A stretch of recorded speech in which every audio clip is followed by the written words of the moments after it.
Kia ora, hello. Welcome back to our second video this year. There is a whole ton of stuff going on here at Popula Urbanum since the holiday break. We did have a lovely holiday and we are rested up, which is nice. Thank you so much for your support. It has been great to see so many new subscribers. Nā mai, haere mai. Welcome. We have hit the ground at full speed and have made a decision, one of madness most likely, to build a new impression for both of us. So I've decided to toss out the planned video for this week and we're going to discuss our new impression. In this video, I'm going to discuss the reasons for building a new impression, the research, items and methods I will go about to try to achieve this impression. First, let's talk about some background. This will be our first event here in New Zealand, which is pretty exciting.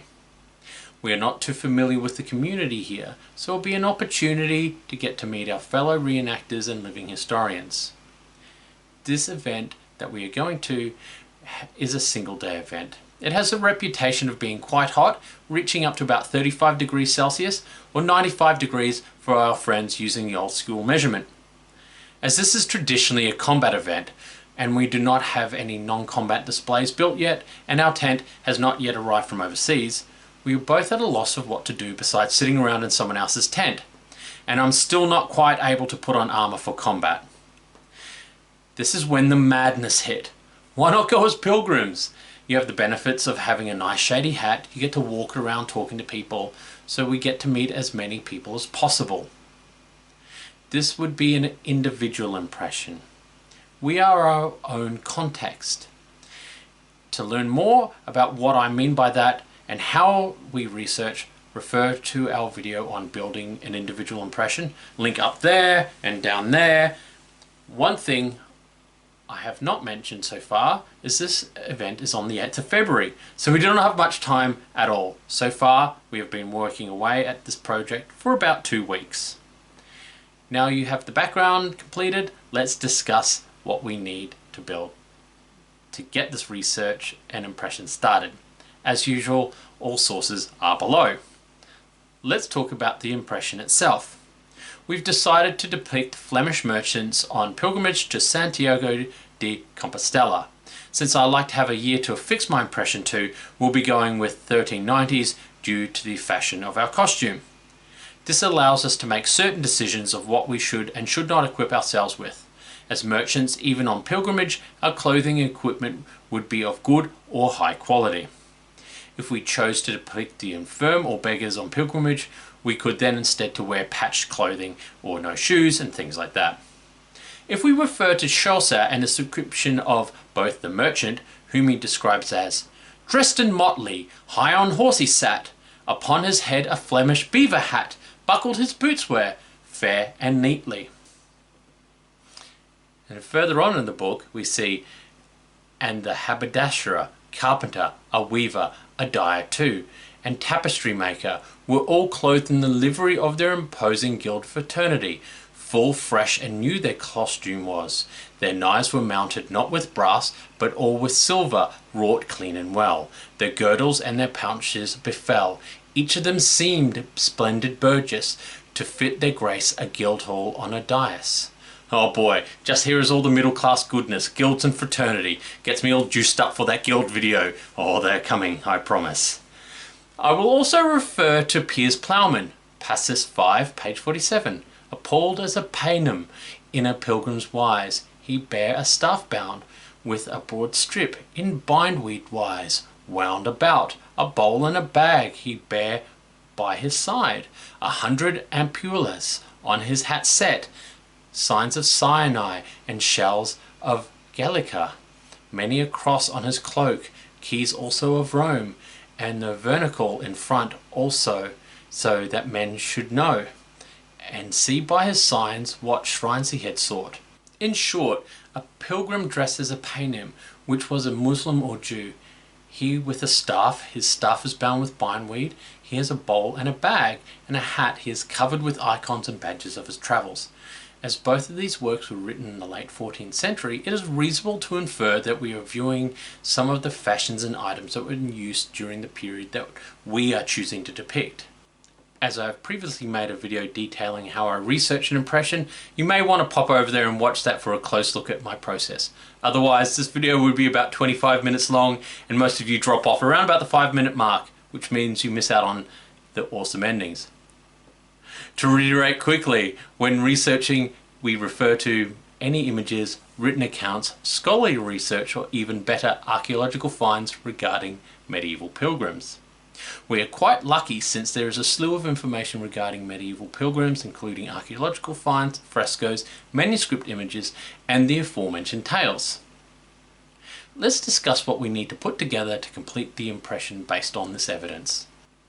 This list will not include items that we do not have time to construct, but that are nice to have, such as the garter corpse and/or the mantle. I will cover these in a follow-up video. Let's discuss each object. First up, the staff. It is an important part of the impression and is pretty much ubiquitous to the art and the impression. Based on pictorial evidence, since we are not riding horses, it appears that we would be sporting staffs to aid in walking. We can refer to some archaeological finds. First, the Worcester pilgrim burial. There is a body of a medieval pilgrim found. This has been dated around 1454. The staff was made of ash and was butted with an iron spike, which would help with walking. It had the remnants of horn decoration at the top. It was painted purple, which is interesting. This is a rounded affair with no surviving head. If we look at the images of the pilgrim staffs around the late 14th century, we see a pole with 2 knobs at the top. This would have been for the hand to sit between. As an aside, I find it very reminiscent of the walking poles you see people sporting these days. Evidence suggests these staffs also had a spike on the end. I intend to construct an ash pole with 2 knobs as well. I do not have the time to manufacture the spike, however. This will have to come much later. I also plan to paint our staffs purple. Next is the scrip, or medieval pilgrim bag. This was a super important part of the impression. Like the staff, it cannot be missed out. The bag will also serve 2 functions. 1, it will identify us as a pilgrim. 2, it will give us a place to put all of our stuff, including our modern stuff like phones and keys and whatnot. I know it is a very popular item for people to make for their day-to-day kit. However, the context for the scrip is very important. And as you know, context is king. The scrip or pilgrim bag appears only to exist in the context of the pilgrimage. It was blessed by the local priest or bishop before a pilgrimage was undertaken, as was the staff. Images of the scrip of the period usually is of a dark coloured bag of a trapezoidal shape, either with a pointed flap or a trapezoidal shaped flap. So we are making one of each. These can be decorated with embroidered crosses or have a scallop shell attached, as well as tassels. I believe these tassels may be indicative of a tablet woven finished edge. So far, we have one bag completed. As you can see, it's being made of dark blue wool. There's a natural linen liner. This one has woolen tassels and a shell on the flap. And the lining was machine sewn and hand finished. It's pretty good. Next comes the costrel, flacket, or water bottle. During the 14th century, at least this could be constructed from ceramic, leather, or pewter, or glass. In the 15th century onwards, the bottle gourd is also used for a costrel. I can't speak of earlier centuries in regards to the bottle gourd, however. The shape and size of this item is also differing. The leather costrel in at least the 14th century appears to be referring to a leather barrel-shaped item, while the flacket or bottle is more commonly recreated item. There is an extant 14th century costrel held in the Museum of London, while the Mary Rose has example of both costrels and flackets. Due to time constraints, I've recreated a flacket here, as this requires less sewing due to the fewer seams. In the future, based on our status, I would prefer glass bottles. There is an example of a glass bottle in the Ashmolean Museum in a linen and cotton bag for carrying, and I believe that would be more appropriate. This has been made by sewing two 8mm thick veggie tan russet leather halves together. Then I dyed it. I've then wet it, filled it with rice and then dried it out. I've then coated it in melted beeswax and heated it in an oven to harden it. I would have preferred to have just hardened it in beeswax, but I do not have a vessel large enough to fully immerse the flacket in melted beeswax, so I had to make do. I now need to carve a stopper and arrange a strap for it. So go through these holes. Pilgrim's hats. This again is ubiquitous to the art. One can identify a pilgrim based on their hat. It is wide and the front end often turned up with either the scallop shell or other badges displayed. In early depictions of the pilgrim, we see a varying choice of hats, yet as the centuries progress, the uniform of the pilgrim's hat becomes almost one of the same, a wide-brimmed hat, usually turned up to the front. We have decided to both go with a wide-brimmed felt hat. This appears to the most common form depiction from the period for headwear for pilgrims. That is not to say we do not have depictions of other styles of hats for late medieval pilgrims.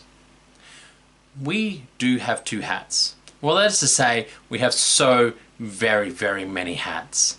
Weird side note, I collect and make medieval hats. We also just have boxes of felt hats in case someone we know wants to make a new style of medieval felt hat. So we decided on a colour and a style and voila, there you have it. Two pilgrim hats. One will be other and the other one maroon. We will decorate these with badges and shells as needed. It is here I feel it important to note that turning to art alone is very dangerous, as the pilgrim is an important symbol in medieval life. As such, the iconography must be readily communicated. The language of the symbology is distilled. As I have discussed before, medieval people communicated in symbols and allegory. The pilgrim represented in art can be a pilgrim, yet it can also mean all pilgrims, an pilgrim if you will. All fashion, class and status stripped away. Here we have the pilgrim and their journey in salvation. If we look to the pilgrim in Peirs' Plowman, this at least at a cursory glance, his costume reflects the artistic representation of the manuscript images, with his staff, hat, scrip, yet he is dressed in the fashion of the Middle East. This too is an artistic device. He has travelled far and wide. The author does not describe him as a Muslim or a Jew, only dressed as one. Or do we look to Chaucer, with whose flaws characters none are dressed in the traditional pilgrimage gear? Can we just wave this away as the device of satire? This will be the topic of our next video. Whoop! So if you want to find out my conclusions, you'll need to watch that one next week. But for the purposes of the impression we are deciding to utilize what I'm calling the uniform of the pilgrim. Oh, and before I go, I just want to mention something quite cool.